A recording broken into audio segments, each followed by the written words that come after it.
c'est Isabelle. Dans ma vidéo précédente, je vous donnais quelques petits exemples d'activités possibles pour mieux vivre le confinement.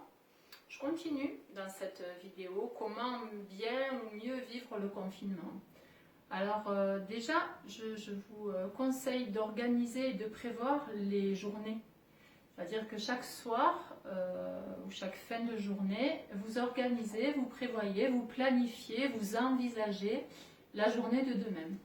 Ça vous permettra de mieux vous projeter, de mieux attaquer cette journée, parce que savoir pourquoi on se lève le matin, c'est un moteur quand même. Ensuite, peut-être vous conseillez aussi d'éviter de trop écouter ou regarder l'actualité. C'est hyper anxiogène.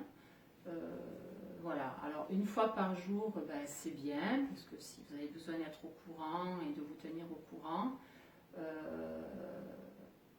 un jour sur deux, c'est mieux. Pour votre santé psychique, c'est mieux. Ça ne changera rien. Vous ne changerez pas le cours des choses en regardant tous les jours et ça apportera un mieux-être quand même. Ça sera plus léger pour vous, probablement. Je vous conseillais aussi dans notre vidéo de lire, de regarder la télé, voilà. Lire des choses positives, essayez vraiment de vous tourner vers tout ce qui peut vous apporter de la joie, de la légèreté. Voilà, les thrillers, peut-être que là c'est à éviter. Tournez-vous vers des lectures de développement personnel, des choses beaucoup plus légères. Pareil pour la télé.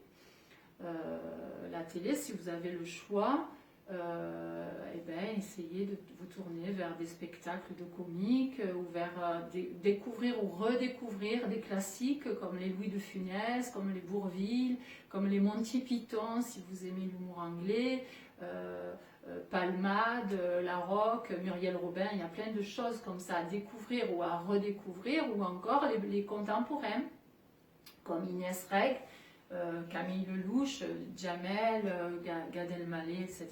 Ce sont des choses qui vont vous faire rire, qui vont vous nourrir d'ondes positives un peu, et là on en a vraiment besoin. Écoutez de la musique relaxante ou du classique, parce que ça élève le champ vibratoire, c'est les ondes positives, et ça aussi ça vous fera du bien. Terminez votre journée en remerciant. Là, on parle de la force de la gratitude parce que vraiment ça fait du bien de remercier, ça nous permet aussi d'être conscients de tout ce que nous avons et de focaliser sur les choses positives plutôt que sur le négatif. Donc peut-être démarrer un journal ou prendre un carnet ou simplement sur une feuille comme vous voulez le soir, et puis vous allez écrire 5 bonnes raisons de ressentir de la gratitude.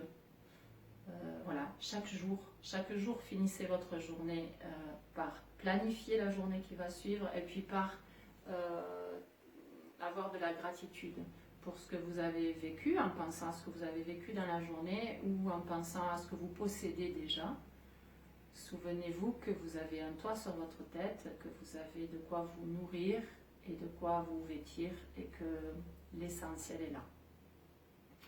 Je vous embrasse. Prenez soin de vous, prenez soin de vos proches et restez à l'intérieur, restez chez vous. À bientôt.